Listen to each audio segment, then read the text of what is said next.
quiet of the night, the world seemed still. But not for Louis Zamperini.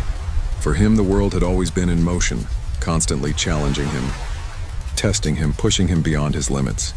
Born in 1917 in Olean, New York, Louis wasn't always the strong, unyielding man history would remember.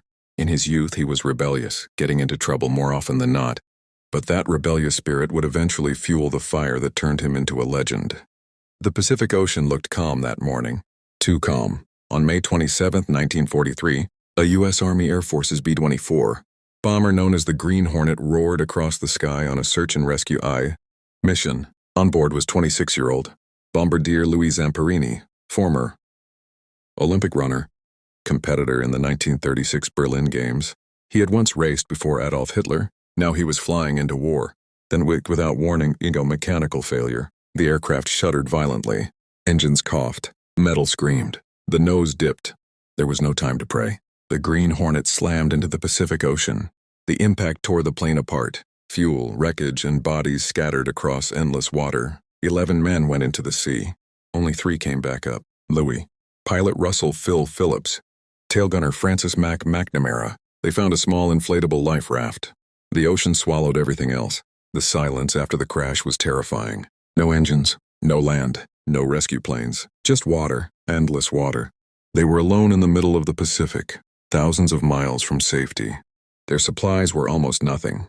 A few chocolate bars, some emergency rations, and minimal water. The sun began its assault immediately. By the second day, their lips cracked open. Salt crusted their skin. Their eyes burned from reflection off the waves. Mac broke first. Overcome by panic and hunger, he secretly ate nearly all the chocolate rations in one night. When Louis and Phil woke, survival became nearly impossible.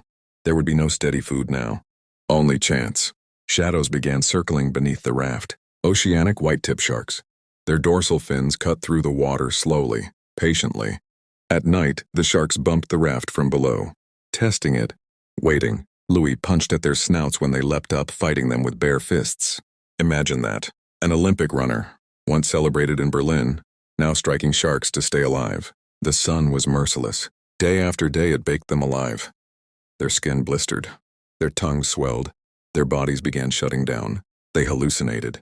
They saw ships that weren't there, heard engines in empty sky. Rain became their only salvation. When clouds formed, they opened their mouths and cried, literally cried, catching drops of water like it was gold.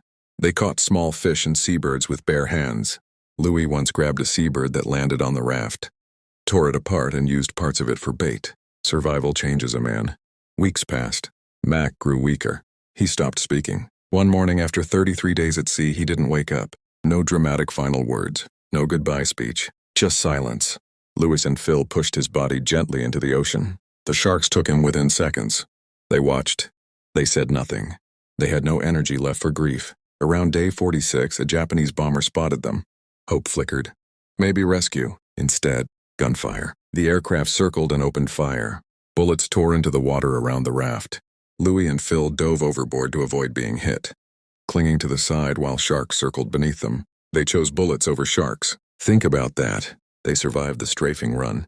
But hope was gone again. On the 47th day, they saw it land. The Marshall Islands. They were too weak to celebrate. When they reached shore, they collapsed. But freedom did not greet them. Japanese soldiers did. Louis and Phil were taken prisoner by the Japanese Navy.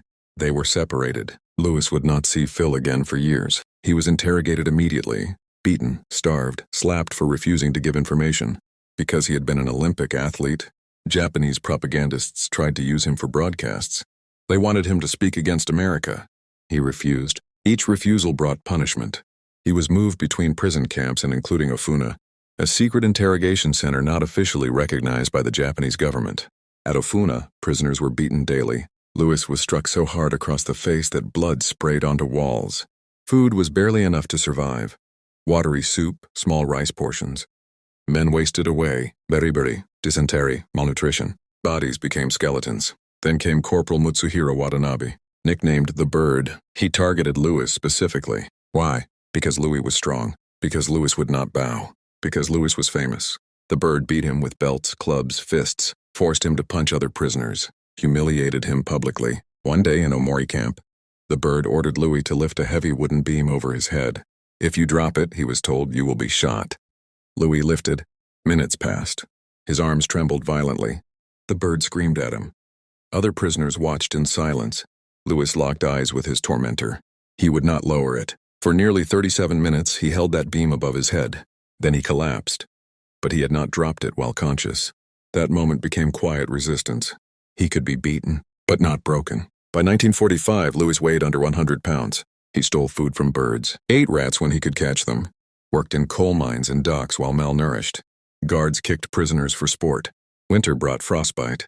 Summer brought heat stroke. Many died. Louis survived. Barely. In August 1945, after atomic bombs fell on Hiroshima and Nagasaki, Japan surrendered.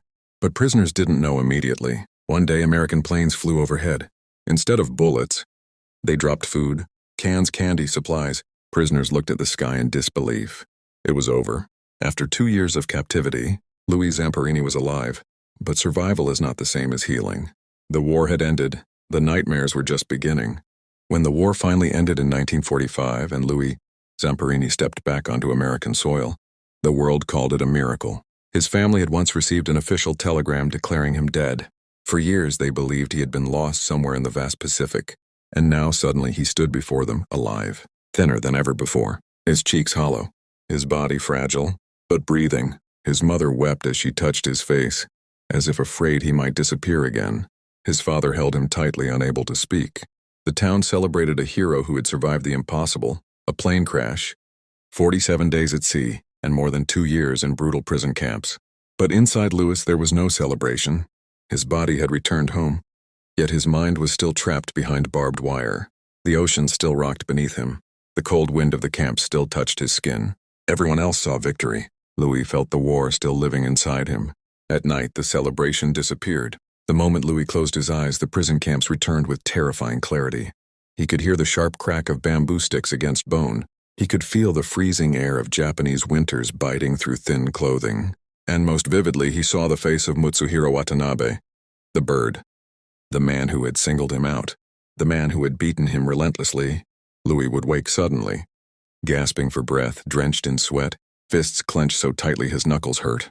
Sometimes he would lash out in his sleep, reliving moments of survival. Cynthia would watch helplessly, as he fought enemies that were no longer physically there. The war had ended for the world, but inside Louis it replayed every single night without mercy. Daylight offered no real relief. Loud noises made him flinch instinctively. A slammed door felt like a rifle shot. Crowded rooms made him uneasy. He tried to act normal, to smile when people called him a hero, but anger simmered just beneath the surface. Small frustrations triggered powerful reactions. The humiliation he had endured and being struck, starved, degraded, replayed constantly in his thoughts. He remembered being forced to stand at attention for hours. He remembered the beam he held over his head while guards waited for him to collapse. Though he was physically free, emotionally he was still answering to his captors. Trauma had followed him across the ocean, and it refused to let him rest. He began searching for something to silence the memories. Alcohol seemed harmless at first, just a way to sleep through the night. A drink before bed, then another. Soon it became routine. Whiskey dulled the sharp edges of his nightmares, but only temporarily. The relief never lasted. The next morning brought shame, headaches, and the same haunting images. Yet he returned to the bottle again and again. The man who had rationed drops of rainwater on a raft now poured drink after drink into a glass. It wasn't weakness, it was desperation.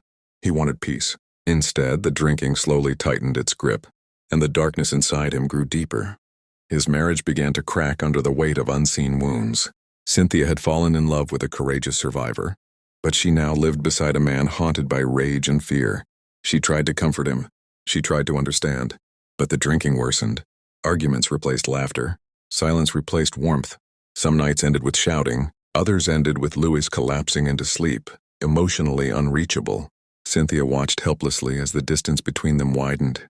By 1949, she felt she could no longer endure it. She made the painful decision to seek a divorce.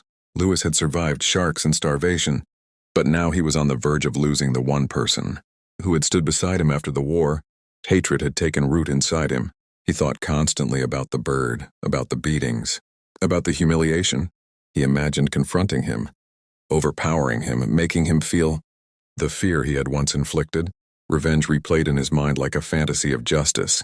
The anger felt powerful, almost energizing. It gave him something to focus on. But that focus was toxic. The more he fed it, the more it controlled him. His captor was thousands of miles away, yet still directing his emotions. Louis had survived physical captivity, but now he was chained by bitterness. In 1949, Cynthia attended a revival meeting in Los Angeles led by evangelist Billy Graham. She returned home changed, hopeful, peaceful in a way Louis had not seen before. She begged him to attend the next evening. Reluctantly, he agreed. He sat near the back, skeptical and guarded. As Graham spoke about forgiveness, about surrendering anger, about the burden of hatred, Louis felt something uncomfortable rising inside him. The words pierced deeper than he expected. He did not want to forgive. Forgiveness felt like weakness. It felt like betrayal of his suffering. Yet the message would not leave him untouched. Suddenly, a memory returned, one he had almost forgotten. On the raft in the Pacific, drifting between life and death, Louis had prayed. He had promised that if God helped him survive, he would dedicate his life to him. In the chaos of post-war trauma, he had buried that promise. But sitting in that tent hearing those words, it came back with force. He realized something painful. He had survived the ocean. He had survived the camps, but he had not survived his hatred. That night, overwhelmed, he walked out before the meeting ended. But the conviction followed him home. That night, the nightmares intensified. The bird's face appeared clearer than ever. The rage felt heavier. The next evening, Louis returned to the revival meeting. This time, when the invitation was given, he did not resist. Slowly, deliberately, he stood up and walked forward. In that moment, he surrendered the anger he had carried for years.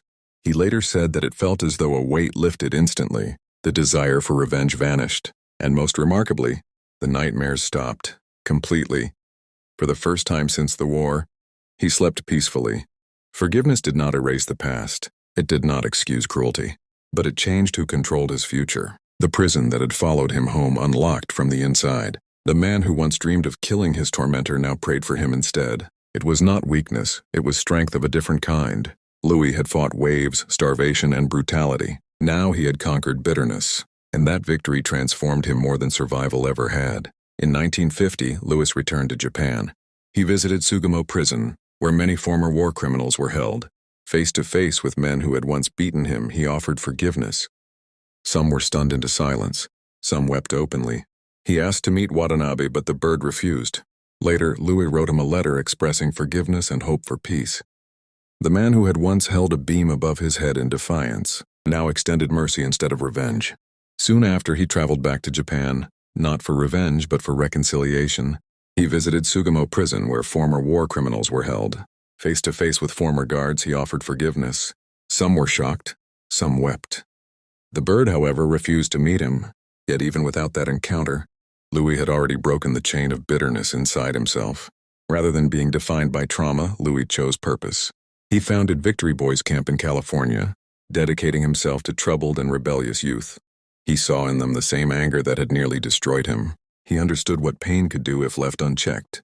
Through discipline, compassion, and mentorship, he guided young men toward responsibility and hope. His suffering became someone else's rescue. In 1998, at 81 years old, Louis returned to Japan again. This time to carry the Olympic torch at the Winter Games in Nagano. Snow covered the mountains. The air was crisp and quiet. As he ran with the torch, steady and dignified, it symbolized more than athletic history. The same country where he had once been beaten and starved now honored him.